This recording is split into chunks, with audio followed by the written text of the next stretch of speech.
Hello and welcome. This is Cory from the BachScholar YouTube channel and the WellRoundedPianist.com. This is a video here in my series Practicing with Cory, in which I take a piece of music and sort of just think out loud and give you some ideas and ideas that you can use in this piece and practicing it or practicing other works. This particular piece that I'm working on today is a Schubert Sonata. Actually, it is the first movement from Schubert's last sonata, his very, very long B-flat major sonata, D960. It's very, very well known. It's many pianists hold this as their favorite sonata, or at least their favorite Schubert sonata. I happen to have played it many years ago. Actually, I think when I was in graduate school, I played it way back in the early 90s, I think. So we're talking like 25 years ago. I seriously, played the whole sonata. I think I had the whole thing memorized and everything. And I can't remember if I performed it in a concert or not, but it was pretty well polished at that time. I've recently sort of taken it out again and sort of playing around with it, and I'm planning on recording at least the first movement. The first movement of this sonata with the repeat is over 20 minutes. At least 20 minutes, actually 20 minutes at a fast speed, around maybe 22 or so minutes at a slower speed. Without the repeat, it's 15 minutes or maybe 16 minutes. So this is a very, very long sonata. So if you're a beginner, you probably will be able to maybe play a few measures of it. If you're an advanced student, it is a great piece to work on, but I'm warning you, it's very, very long and very detailed. Schubert sonatas tend to go on forever. They're very beautiful, but they're very long. So once again, this is like it's monumental. It's huge, and for that reason, this video is very long. I haven't really planned this ahead, so I don't really know how long this is. So sit back, get yourself a cup of coffee or tea or Coke or whatever you like to drink, and sit back with me and investigate some of this work here. Schubert's very famous and very beautiful B-flat major sonata, D960. I'm just going to play you a little bit of opening here, and then we'll talk a little about it.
Absolutely gorgeous. It's just so beautiful. It's like the music of the heavens. Really, the heavens open up in this, and it is just so gorgeous. That's just half a page. Okay, that's just half a page. So the thing goes on and on and on. Now, I want to talk a little about interpretation on this. I don't usually get a whole lot of time to listen a lot, to go and listen to a lot of recordings and performances on YouTube, but I was sort of curious, and so the other day, yesterday, and the day before, I sort of listened to a good sampling of many pianists play this, many well-known, established pianists with recordings, many very good. I mean, it's really hard. It's impossible to say this is the best or this is the best or, you know, so-and-so plays it the best or, you know, it's all, you know, give me 100 pianists and I'll show you 100 different ways that you can play this sonata. Every one is different. So when you work on this piece or any other piece for that matter, you need to develop your own personal voice and your own personal opinions. Now, I developed my opinions on this before, you know, 95% of or 90, at least 90% of my own convictions on this work I've developed through the years and through my recent practicing of it. And I've learned that you don't want to copy people or copy performances. You can get some ideas from them.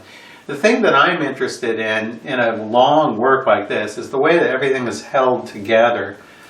Schubert was still a very classically oriented composer, even though he sort of was going into the Romantic period. So this is, I guess you could consider it romantic, but it really is classical in nature. And for that reason, I prefer more of a sort of a straight approach to the tempo. A lot of performers will change tempi. They'll start slow, very like I was doing.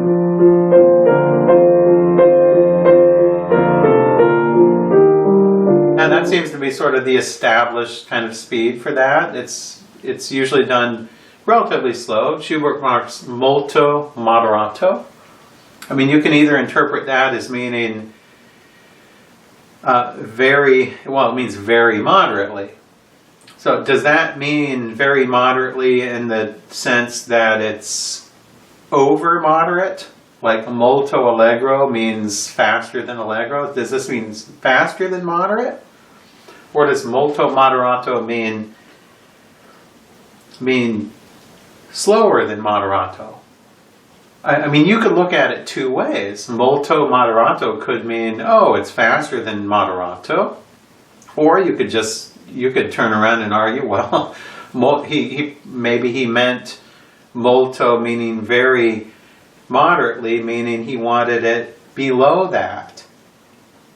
I happen to believe it was actually the second, that molto moderato, that Schubert probably wanted something here not too fast, which is why he put the molto on there.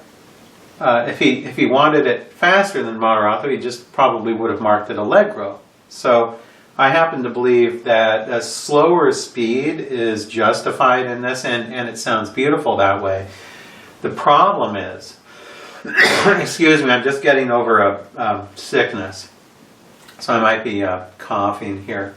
The problem is that most performers tend to variate really quite substantially the tempi of all the sections, okay? So, for example, after it goes into this, where I just stopped, so a little bit later on you have 16th notes that come, you have these 6 notes, 16ths.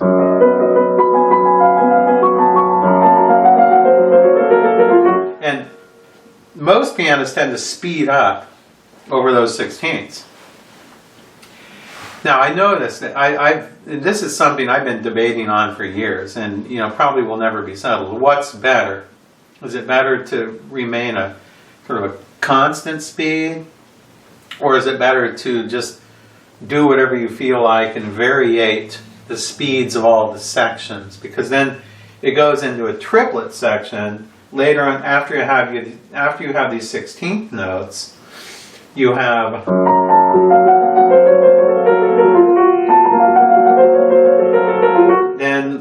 goes into triplets. 1, 2, 3, 1, 2, 3, 1, 2. Then you have another theme later that.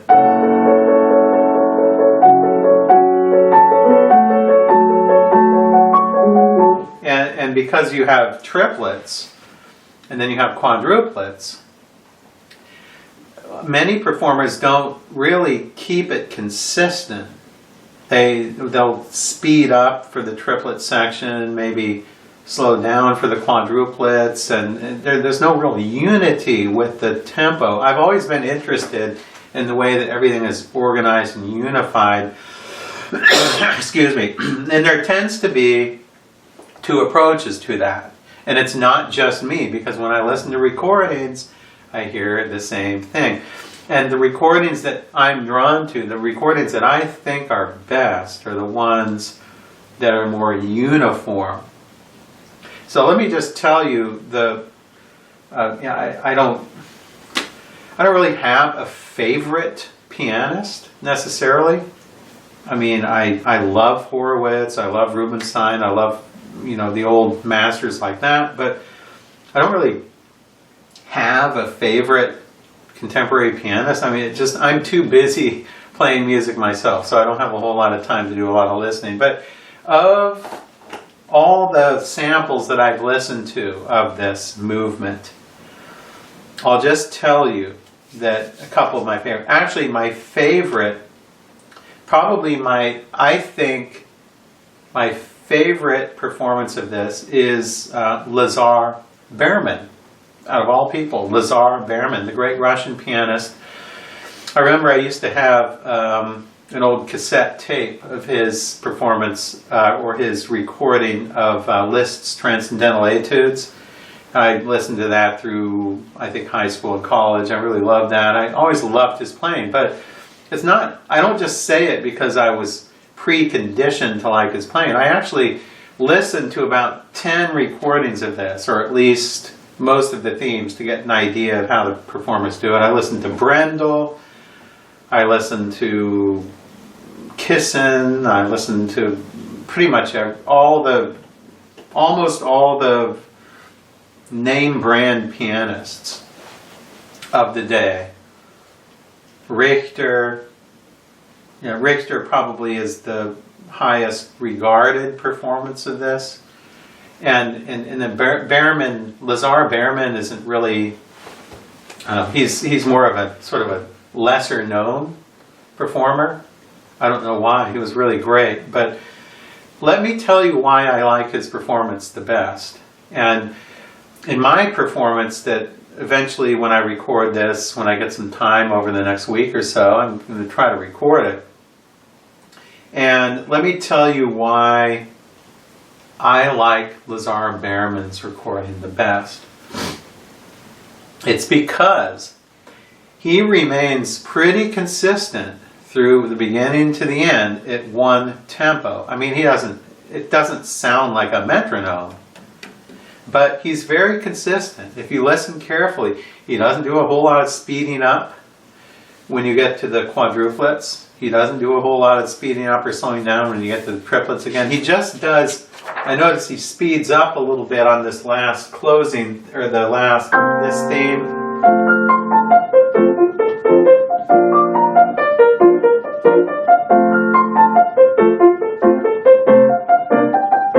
That one, he actually does pretty fast.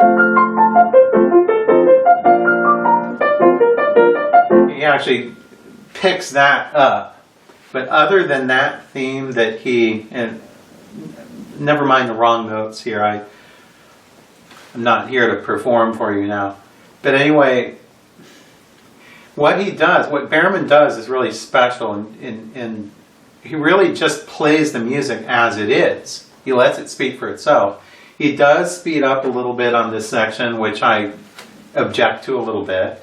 I prefer not to do that, but other than that, I love the way that he holds everything together by a constant speed. Now, the other performer, there's probably, it's not as popular among performers to do that. there tends to be much more of a pronounced difference between tempi between the themes in most performers. Like they'll start the first theme really slow, and then they'll pick it up and go faster and so forth, and they have a lot of big retards and play it very romantically. I mean, that can be okay, but Berman doesn't do that. Okay, Berman does very little of that. He keeps everything together. Another performer that does it that way is Richter, Sviatoslav Richter, the great Russian pianist. Now, Richter's performance of this is usually people treat Richter like he's a god or something. He was a great pianist. Richter was not one of my favorite pianists, by the way, but I think he did a good job on this. I think it's great the way he plays it. It's just that it's a little too slow. Everything is too slow.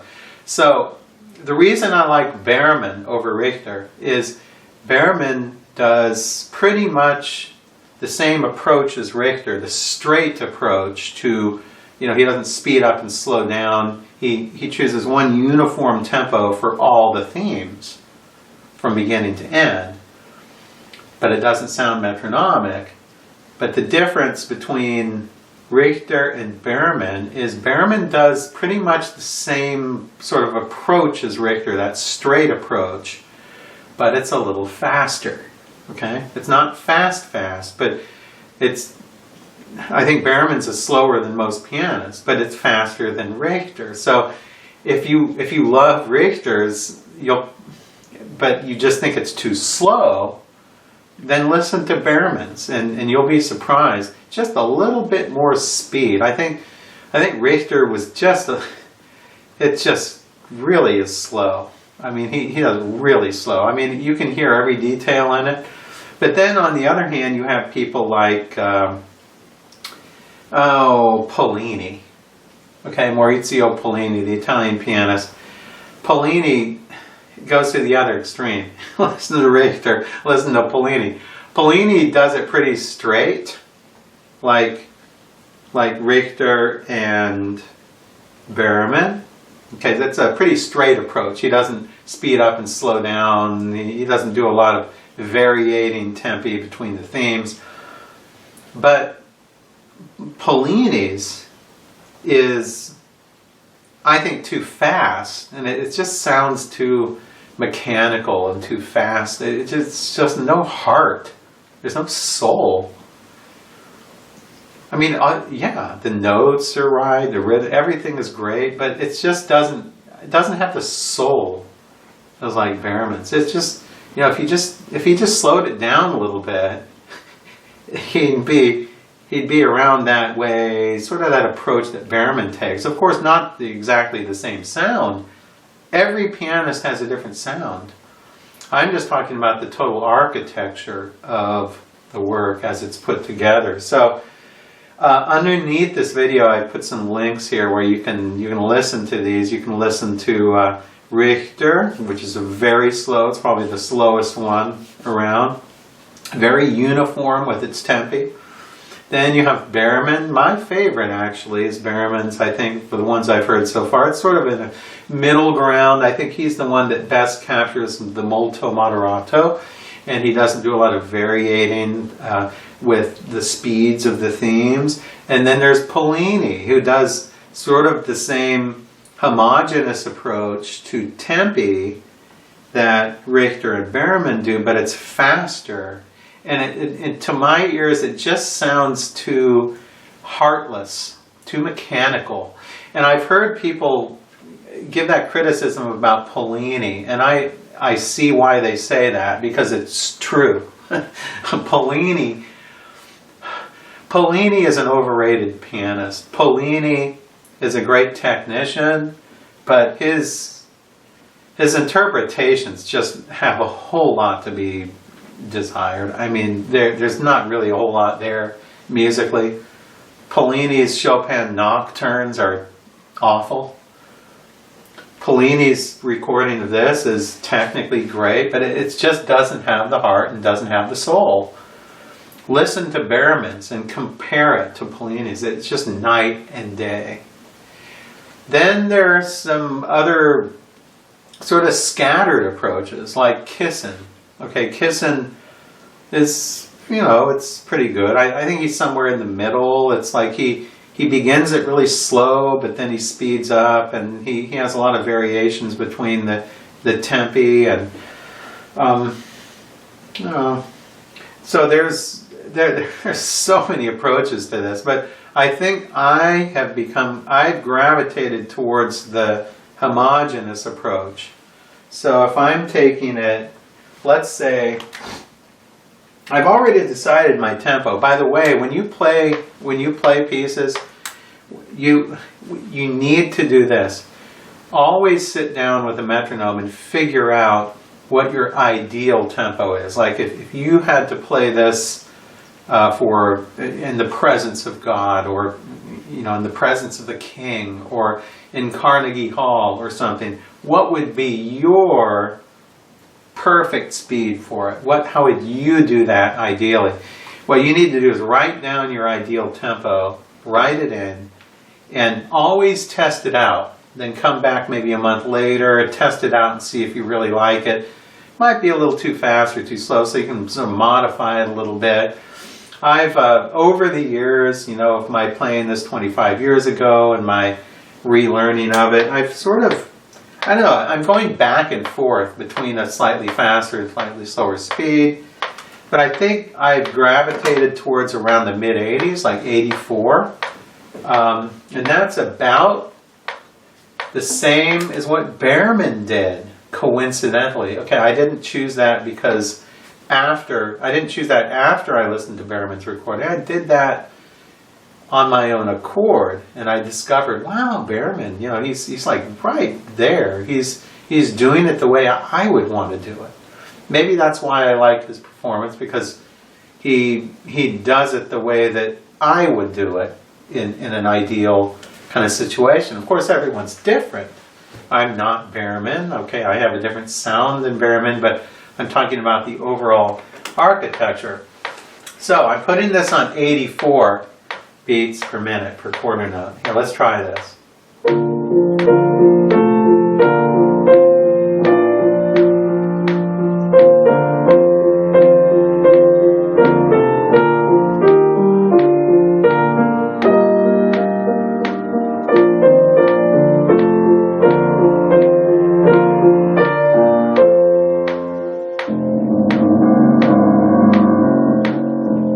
This is a fermata here, so you don't really need to count.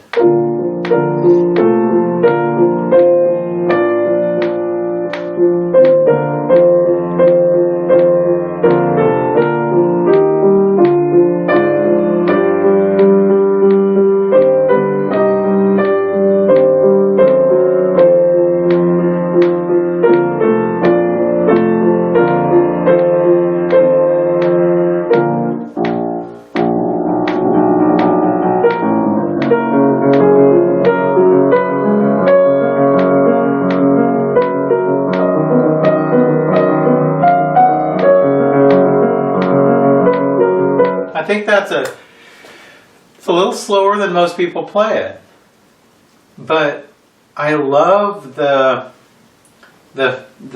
expression that leads to. I think that this music requires that for the ultimate expression. I was also experimenting with speeds closer to 100, okay, and that's like Pollini kind of does that. Yeah, maybe in the beginning. Like here, this is 100. I'm going to put on 100.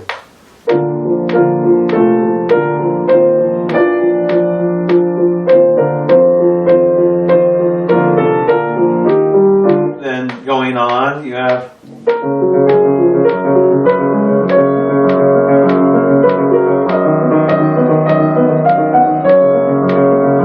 Then going on, you have... That's usually what most people do there anyway, when it gets to those sixteenths, around 100. Then you have...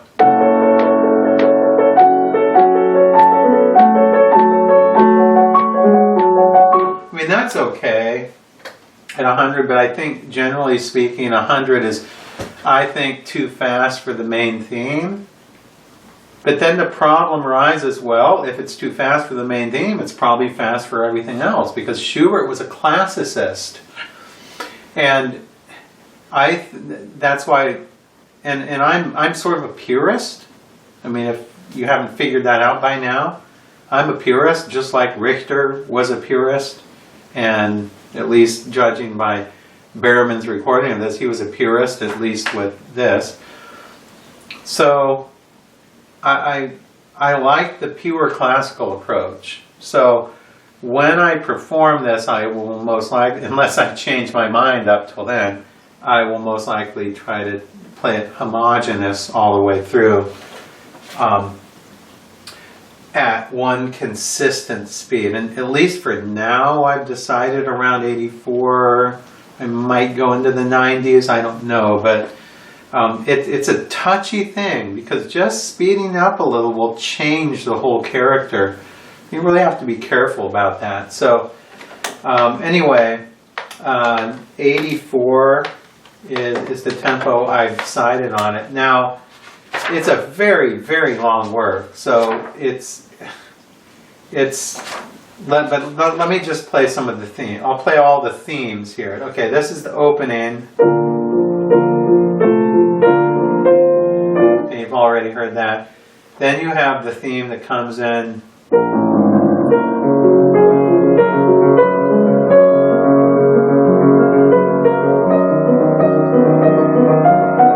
That's sort of an elaboration upon the first theme.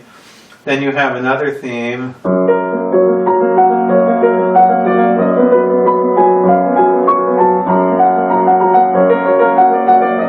Then you have another, then it opens up to triplets. And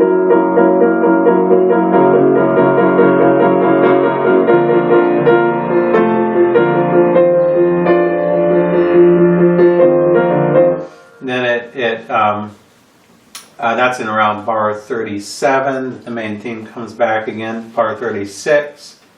Then it goes into bar 48.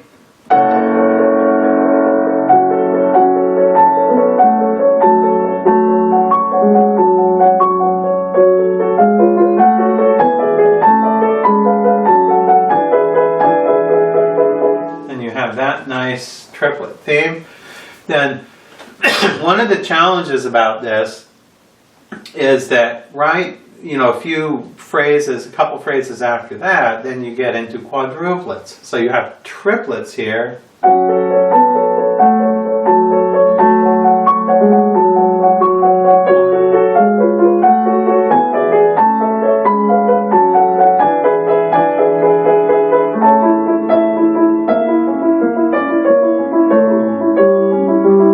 They have 1, 2, 3, 1, 2, 3, 1, 2, 3, 1, 2, 3, 4, 1, 2, 3, 4, 1, 2, 3, 4, 1. You have to be careful not to speed.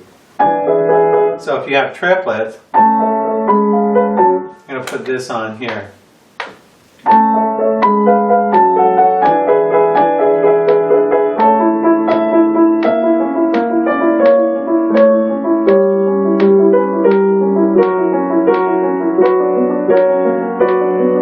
Usually that's done faster. Most pianists tend to speed up there. Not Richter and not Berman and not Pollini. Okay? So from what I've heard, they don't really speed up a whole lot there. They're more classicists. They tend to keep it more straight.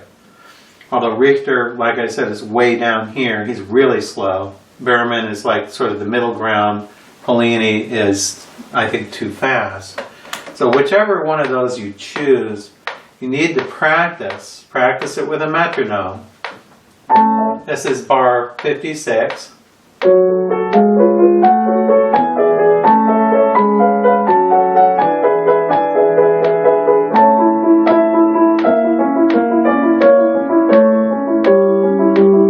You have to hold yourself back from speeding there.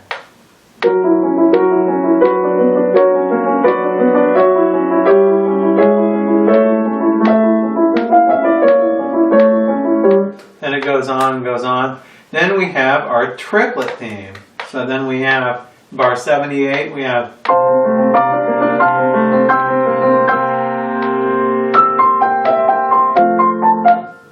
sorry.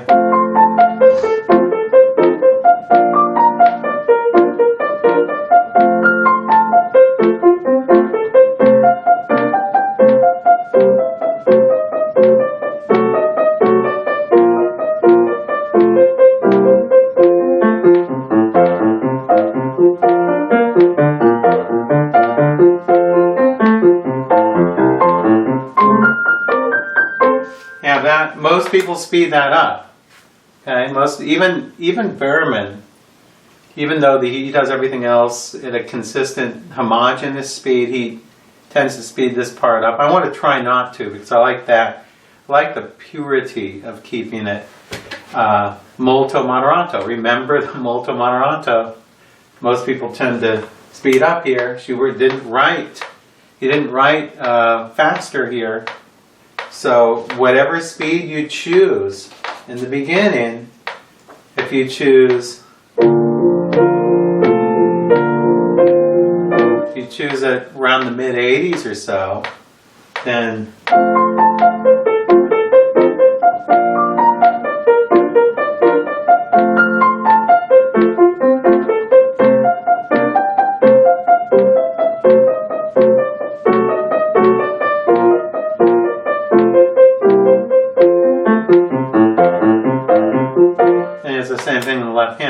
kind of it's almost Baroque-ish, almost like Bach or something there. Then you have the closing theme. You have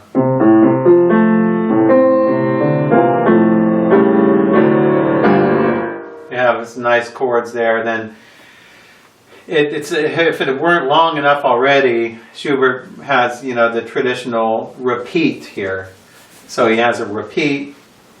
Without the repeat, as I mentioned, is about probably 15 to 16 minutes. Okay, so that's pretty long. With the repeat, we're talking about 20 to 22 minutes. Now, when the development section starts in bar 119, by the way, I'm using the Henley edition. If you didn't figure that out by now, I showed you this in the beginning. Henley, it's a good edition. So the tendency is to play the development section too fast in the beginning. So when you get here,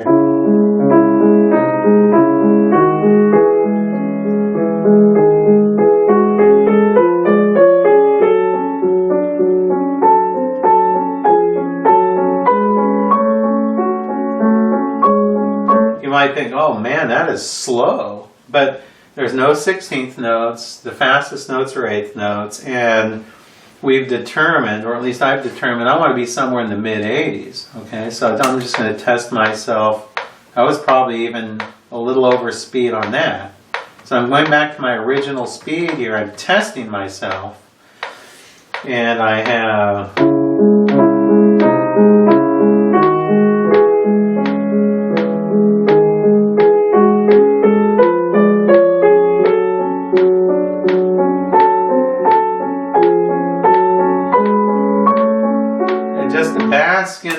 in the beauty of the music there. Don't be in a hurry, because in a few measures, in a few phrases, you have triplets coming up.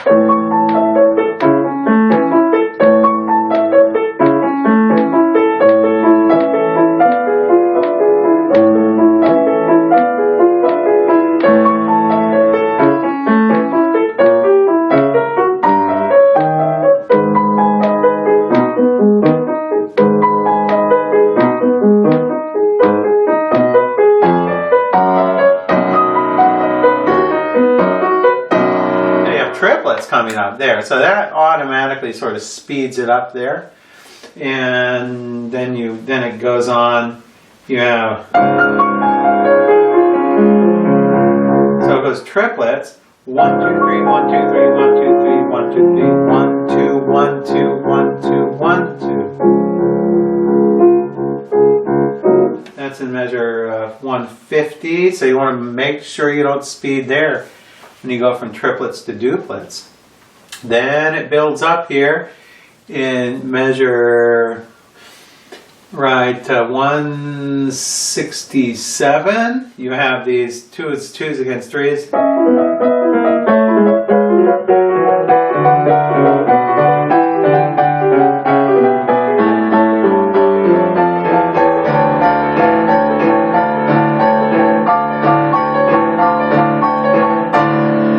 You have that.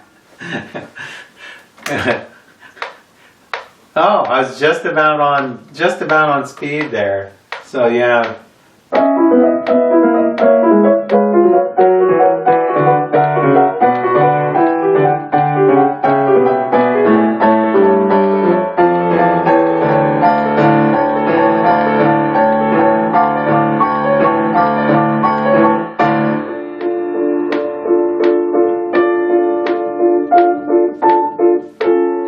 sudden changes. The lights go out and all of a sudden you have this sort of serene stuff going on.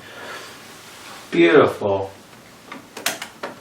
I like to test myself on here because to keep it consistent, to keep that speed consistent, I could always go faster if I wanted to, but I kind of I want that restraint. So here's my speed here. I'm coming later.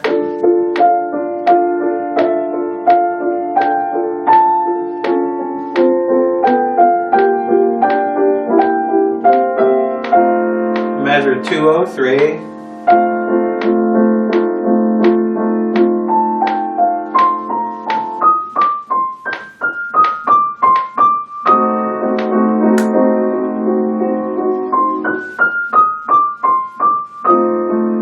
Very calm.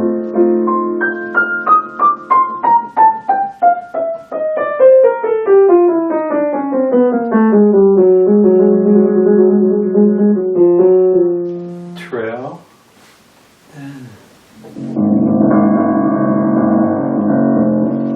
Trill. A little bit of pedal on that trill. I used about a half pedal there. Also, I didn't address the trill. Schubert actually in measure 19 in the beginning, the opening page, he actually writes out the trill with 30-second notes. That's impossible unless you play as slow as Richter or slower. Okay, so don't feel like you have to do that literally. Just play. Don't even worry about measuring the trill. Just put the pedal down. Just wiggle your second and first fingers. And just count to 3. So if you're like this, you have 4,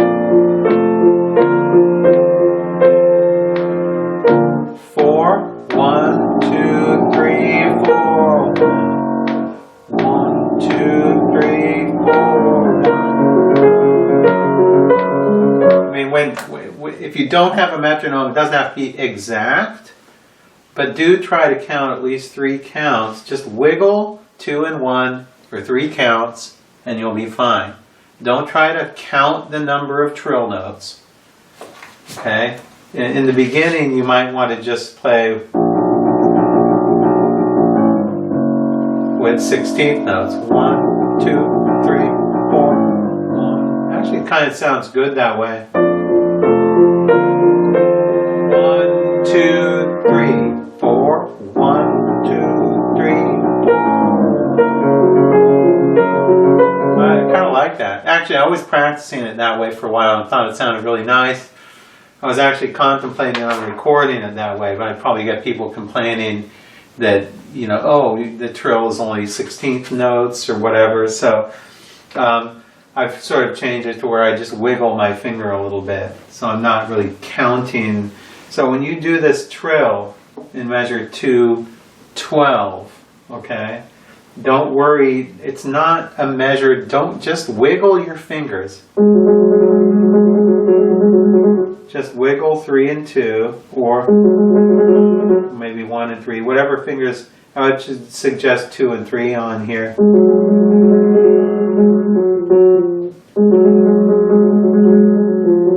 I actually like to close it with my left hand. So you're just going to wiggle your fingers a little bit for 4 counts.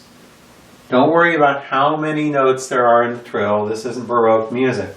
So now, I'm going to take it from measure 208, and I'll show you 3, 4, 1, 2. 1, 2, 3, 4, 1, 2, 3, 4, 1, 2, 3, 4, 1, 2, 3, 4, 1, 2, 3, 4, 3,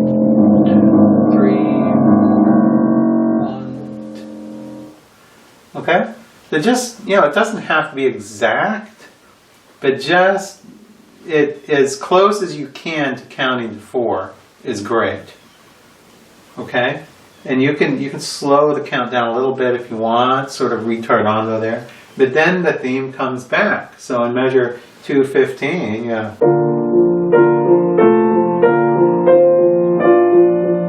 this is what's called the recapitulation, or the recap section, after the long development section. So then you have that. Then the theme changes a little bit. Then you have, then after this, after that, measure 235,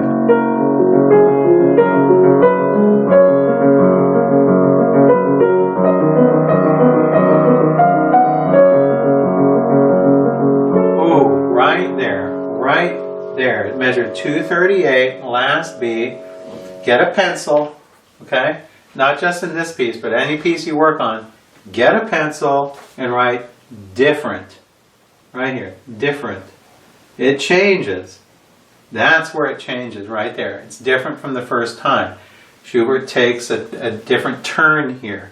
Especially if you try to memorize music, this comes in very helpful to know when it changes. So everything's the same. Everything's the same. And then, but when then he goes into a minor key.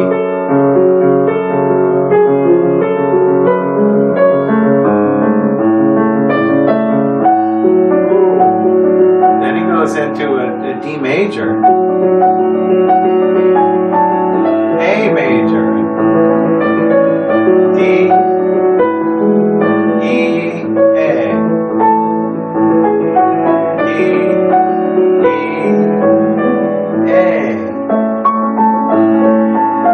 always know what key you're playing in. Always know the chords you're playing. Like I was saying, D, E, A. Always know what's happening. Okay, you're not just playing notes. You're knowing what's happening in the music. So then this is all pretty much the same as it was the first time, but it's in a different key. There are some kind of fingering issues here. Kind of awkward fingerings, but I've sort of worked out my own fingering there. Do that. And then we have the triplet part that comes after this. I'm going to test my speed again.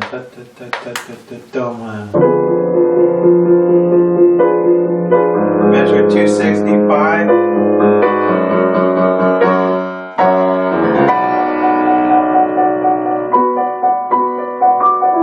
And you have your triplet theme there in the key of B minor. Okay, the first time it was in, let's check here. The first time was the key of F sharp minor. F sharp minor. Now that's the first time. Now this time it's, so it goes up to B minor from F sharp minor. That's pretty much the same thing in a different key. Goes from triplets to quadruplets here. We have triplets.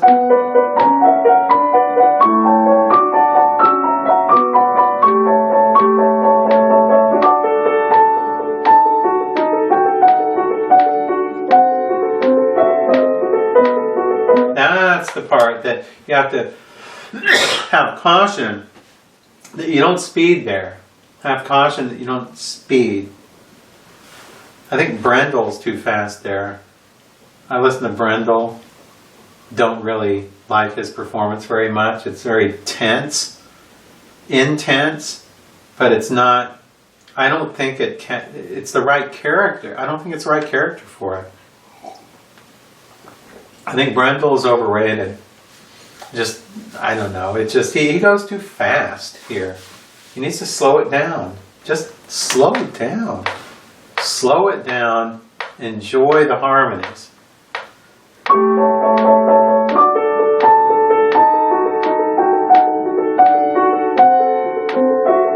Yeah, you really feel all those harmonies. Crescendo piano.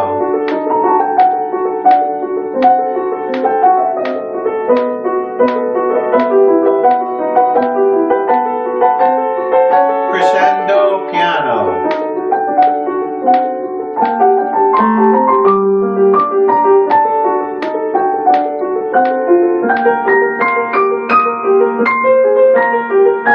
Nice crescendo, decrescendo, really soft, soft.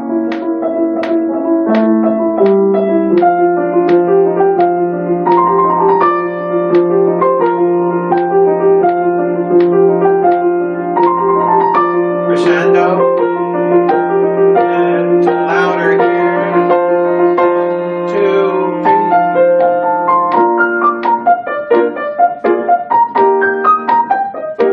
Don't speed.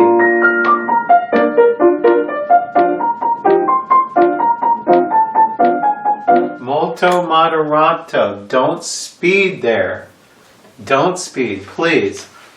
If you want to sound like Lazar Behrman, well, actually, he speeds a little bit there, but if you took his and slowed it down, take Richter, for example. Richter plays it like an old man, like it should be. When you play this, you need to pretend like you're 90 years old. Okay, this is music. It's like, I don't know how to explain it. It's just like, it sounds like you can't be a little kid. This isn't little kid music. This is not like Mozart. This is old people music. You need to be mature. You need to play it slower. It's funny I say that because Horowitz actually does it pretty fast. Horowitz is one of the fastest, and he played it in I think he was in his 80s, well into his 80s when he recorded this, I think. Anyway, you know what I mean. Play it like it has feeling in it. And then you have, okay, coming to the end here. Da, da, da, da, da, da. I'm in measure 321.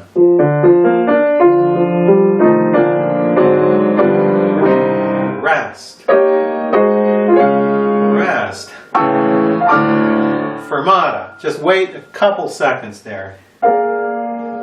Back to speed. 1, 2, 3, 4. 1, 2, 3. 1, 2, 3. Don't speed. 3, 4. 1, 2, 3, 4.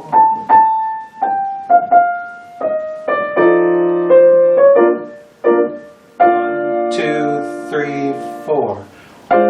2, 3, 4. 1, 2, 3, 4.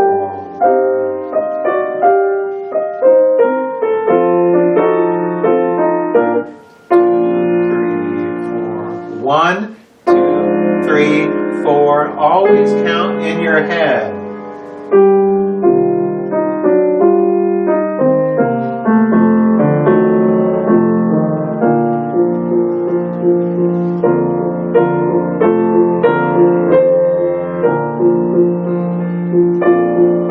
And this is so gorgeous. God, this is gorgeous. It just gives me chills every time I play this. I'm testing myself again. It's on 84, the tempo that I've sort of decided on. I'm pretty close to that. So you want to make sure when you're playing it,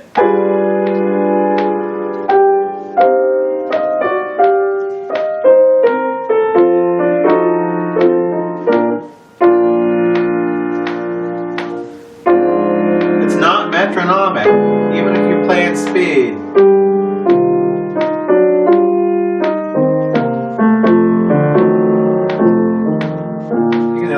retard there. A little retard going into measure 345. But when you get to 345,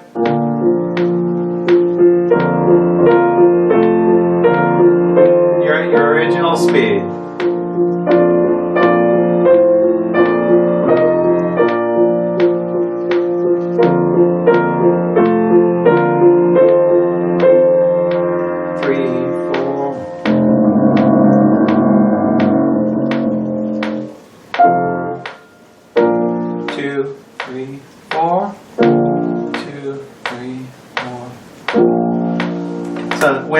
If you practice with a metronome, which I suggest you do, it doesn't have to sound mechanical. Okay? A lot of pianists are under the impression that if you practice with a metronome, it's going to sound metronomic. That's absolutely not true. You don't have to play it like I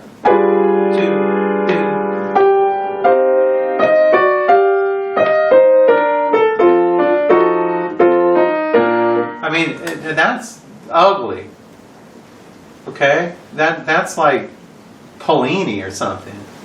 You don't want to do that. You want beauty in it. It can be beautiful, but you can also play it pretty strictly in time. Okay? So, it's really pouring rain down there. You hear that in the background? Nice. This is nice rainy day music. Love this. So, there's so much to say. So much to say. I know that this video has gone on probably almost an hour, maybe 50 minutes or so, 45 minutes. But this is a long work, okay? It's long. I didn't even cover 10% of what I could easily say on this. But I suggest this. I suggest if you are more of an intermediate level pianist and there's no way in 1,000 years for you to play all this, then just play half the first page. I mean, just this, just being able to do this.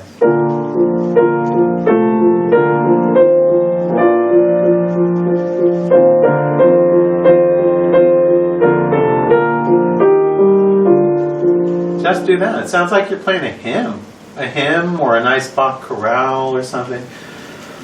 You know, then maybe spend a week learning that. Then spend a week learning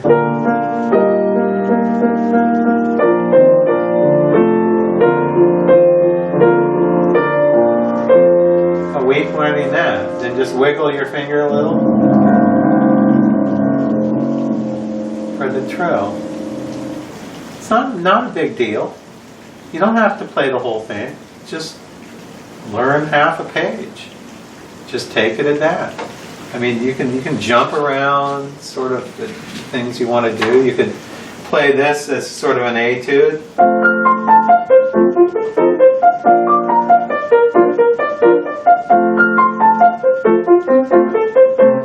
Like in measure 80, here you have a nice triplets, sort of a kind of an etude-ish kind of character. You have triplets in the right hand, then you have triplets in the left hand. I mean, you could take measure 80, you know, say like to measure 99, and you could just use that as sort of a piece in itself, sort of like a little etude. You can just use that as an etude. You can just learn bits and pieces of this, and then maybe in a few years, maybe if you could do it, maybe you could paste everything together and maybe try to get through this whole movement. But don't feel like if you can't do the whole thing, then you shouldn't do it. Okay? Don't think that at all. You need to, even if you're just intermediate level and you know you can't play it yet, try to do something with it. Do something. Learn half the first page, jump around, do a little bit, bits and pieces, and you'll be surprised if you really have the willpower. You will find a way to do it, because this is absolutely gorgeous music. One of the most beautiful sonatas, probably the most beautiful sonata ever written, I think. that can be debated. You know, you can debate that forever. But I think it would be probably in the top 3 in most serious pianists' choices of their favorite works. That's stupid phones. So, anyway, I've gone on way too long. I'm going to let you go now, and if you don't have the Henley edition, I highly recommend it. There's a link. I put a link down there where you can get this, or you can just find this on IMSLP, the first movement. Do what you can with it. Use my advice here. I hope you got something out of this very long video that sort of rambled, but it's beautiful, beautiful music, and I hope you have fun with it and it enriches your life from now and forever. So until we meet again, very nice to have you with me today. Bye.